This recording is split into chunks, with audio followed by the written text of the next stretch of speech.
तो ये पैसिव है, इसका पैसिव बनेगा has to be third form या have to be third form. आपको पता ही है has to be third form ही शीट सिंगल नेम के लिए आएगा और have to be third form I we you they plural names के लिए आएगा। तो अगर आप कहते हैं इस काम का किया जाना जरूरी है, तो आप देखें किया जाना तो मौजूद है वर्ब का, लेकिन करने वाला कौन है ये जरूरी नहीं है। तो आप देखें इस काम को किया जाना जरूरी है, तो वर्ब क्या है डू या डन, क्योंकि पैसिव में हमेशा थर्ड फॉर्म यूज होती है। तो डन का निशाना कौन बन रहा है, डू का निशाना कौन बन रहा है, इट, तो इट को स्टार्ट में ले आए। बाकी फॉर्मूला खुद ही आपसे कंप्लीट करवा लेगा सब कुछ। It has to be third form done, it has to be done, इसका किया जाना जरूरी है। और अगर आप कहते हैं इसका लिखा जाना जरूरी है तो it has to be written, इसका लिखा जाना जरूरी है। आप देखें इसमें डू या राइट का जो वर्ब है उसको करने वाला ज्यादा नजर नहीं आएगा, बल्कि ये वर्ब्स का होना ज्यादा जरूरी दिखाया गया कि ये लिखा जाना जरूरी है, किया जाना। It does not have to be, आप देखें डज नॉट के बाद हैज नहीं आया, हैव आ गया। ये ऊपर से आप देखें वही चल रहा है। It doesn't have to be done, इसका किया जाना जरूरी नहीं है। It doesn't have to be written, इसका लिखा जाना जरूरी नहीं है। ये स्लैश का मीनिंग है कि आप यहां पे रिटन भी अपनी मर्जी से यूज कर लें, डन कर लें, कुक्ड कर लें। It doesn't have to be cooked, इसका पकाया जाना जरूरी नहीं है। It doesn't have to be purchased, इसका खरीदा जाना जरूरी नहीं है। आप अपनी लाइफ के इस तरह के सेंटेंसेस यहां से बनाएं। और क्वेश्चन क्या है कि क्या इसका किया जाना जरूरी है, क्या इसका लिखा जाना जरूरी है। Does it have to be done, does it have to be written, और ये डज जो है इसके स्टार्ट में आप क्वेश्चन वर्ड ले लें।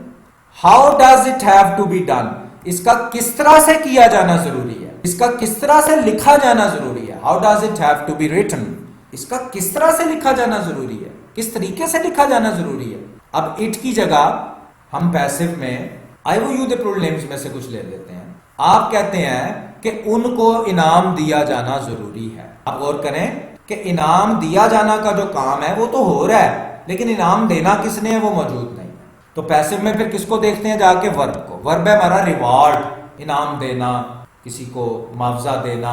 तो वर्ड क्या है रिवार्ड, उसका निशाना कौन बन रहे हैं, दे। रिवार्ड का निशाना कौन बन रहे हैं, दे।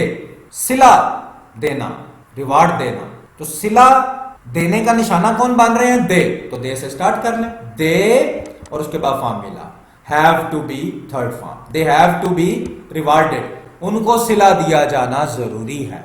ये जरूरी हो गया कि उनको सिला दिया जाए। तो देखें सिला देने वाले नजर नहीं आ रहे, सिला जिनको दिया जा रहा है वो मौजूद है, तो पैसिव है। They have to be rewarded, उनको सिला दिया जाना जरूरी है। They do not have to be rewarded, उनको सिला दिया जाना कोई जरूरी नहीं। Do they have to be rewarded, क्या उनको सिला दिया जाना जरूरी है, negative. Do they not have to be rewarded और don't they have to be rewarded, ये नेगेटिव। फिर इसी question do they have to be rewarded से पहले आप वाई ले लेंगे। Why do they have to be rewarded, उनको सिला दिया जाना क्यों जरूरी है, उनको इस काम का सिला दिया जाना क्यों जरूरी है और क्यों नहीं जरूरी है। Why do they not have to be rewarded, और स्पीकिंग में है why don't they have to be rewarded. ये बहुत हमने पीछे किया, अब आप खुद भी करें। अब हम क्या करते हैं कि has have to be third form, अब इस थर्ड फॉर्म की जगह लाएंगे एडजेक्टिव, तो और इंग्लिश बनेगी जो कि पीछे टेंसेस में नहीं बनी, अब बनेगी। Has have to be third form की जगह हम क्या लेंगे, adjective. Has have to be adjective, तो क्या बनेगा, it has to be perfect, इसका परफेक्ट होना जरूरी है। अब थर्ड फॉर्म नहीं ले रहे, अब थर्ड फॉर्म की जगह पे क्या ले आए हैं, has to be plus adjective या have to be plus adjective. तो हमने, आपको पता है परफेक्ट एडजेक्टिव होता है, तारीफी लफ्ज है, तारीफ करता है, परफेक्ट मुकम्मल, ये तारीफ है। तो हमने हैज टू बी के बाद एडजेक्टिव लिया। इस चीज का परफेक्ट होना जरूरी है। कोई आपको कहता है कि आपने ये काम करना है, लेकिन इसका परफेक्ट होना बहुत जरूरी है, it has to be perfect. उसके बाद हम हैज टू बी नाउन और हैव टू बी नाउन ले लेते हैं। They have to be the captain, उनका कैप्टन होना जरूरी है। जैसे आप कहते हैं कि आप सारे जो प्लेयर्स हैं उनकी मीटिंग कॉल कर लें, उन सबको बुला लें, लेकिन जो प्लेयर्स हैं सिर्फ उनको बुलाना जो कैप्टन्स हों, यानी जिनकी आपने मीटिंग बुलानी है उन लोगों का कैप्टन होना जरूरी है। They have to be the captains, उनका कैप्टन होना जरूरी है। उसके बाद has to be third form और have to be third form की जगह हम ले रहे हैं प्रेपोजिशन। जैसे आप किसी को प्रेपोजिशन इन हो गया, ऑन हो गया, एट हो गया, तो आप किसी को कहते हैं भाई आपका ऑफिस में होना जरूरी है।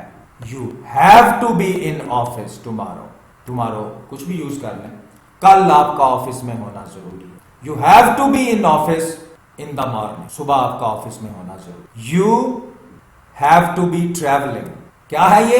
Has have to be ING. Third form की जगह आप क्या ले लिया? Has have to be ING, ये थर्ड फॉर्म की जगह ING, has have to be ING. You have to be travelling, आपका ट्रैवल करते रहना जरूरी है, मतलब ट्रैवल का जो वर्ब है उसको जारी रखना जरूरी है, आपका ट्रैवल करते रहना जरूरी है। You have to be working, आपका काम करते रहना जरूरी है। आप देखें आपकी लाइफ में ये सब यूज हो रहे हैं। अब आपको ख्याल आएगा कि इनको अब इंग्लिश में हम यूज किया करें। You have to be travelling, आपका ट्रैवल करते रहना, ट्रैवल को जारी रखना जरूरी है। तो आपने देखा कि थर्ड फॉर्म की जगह हमने 4 रिप्लेसमेंट्स ली। It has to be perfect, इसका परफेक्ट होना जरूरी है। They have to be captain, उनका कैप्टन होना जरूरी है, ये नाउन हो गया। You have to be in office, आपका ऑफिस में होना जरूरी है, प्रेपोजिशन हो गई। You have to be travelling, ये आईएनजी हो गया। इससे एक कंटिन्यूअस मैसेज मिल रहा है कि आपका फलाना काम करते रहना जरूरी है। You have to be travelling, आपका ट्रैवल करते रहना जरूरी। अब इसका नेगेटिव आपको हम बताएंगे, आपने खुद बनाना। It has to be perfect, it does not have, क्या लेंगे? हैव, ये आपने खुद करना है। It has to be perfect, इसका परफेक्ट होना जरूरी है। It does not have to be perfect, इसका परफेक्ट होना जरूरी नहीं है।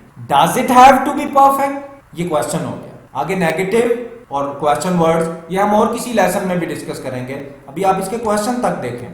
They have to be the captains, उनका कैप्टन होना जरूरी है। They do not have to be captains, उनका कैप्टन होना जरूरी नहीं है। Do they have to be captains, कि जिन लोगों को बुलाना है उनका कैप्टन होना क्या जरूरी है, ये क्वेश्चन है। You have to be in office, you do not have to be in office. Do you have to be in office? You have to be travelling, you do not have to be travelling, आपका travel करते रहना, travel को जारी रखना जरूरी नहीं। Do you have to be travelling, फिर question आ जाएगा, क्या आपका ट्रैवल को जारी रखना, ट्रैवल करते रहना जरूरी है? तो आपने देखा इसका जो पैसिव था उसकी थर्ड फॉर्म से हमने ये 4 रिप्लेसमेंट्स बनाई हैं, और आप देखें कि हर रिप्लेसमेंट आपकी लाइफ में बहुत ज्यादा यूज हो रही है। बाकी ये जो है इनका नेगेटिव और इंट्रोगेटिव हमने बोल दिया है, और इंट्रोगेटिव का नेगेटिव और फिर क्वेश्चन वर्ड बना के उसका नेगेटिव, ये आगे हम आपको कहीं पे सिखाएंगे। अभी यहां तक आप बहुत अच्छा इसके ऊपर अपनी अंडरस्टैंडिंग डेवलप करें और इनको अपनी लाइफ में यूज करें।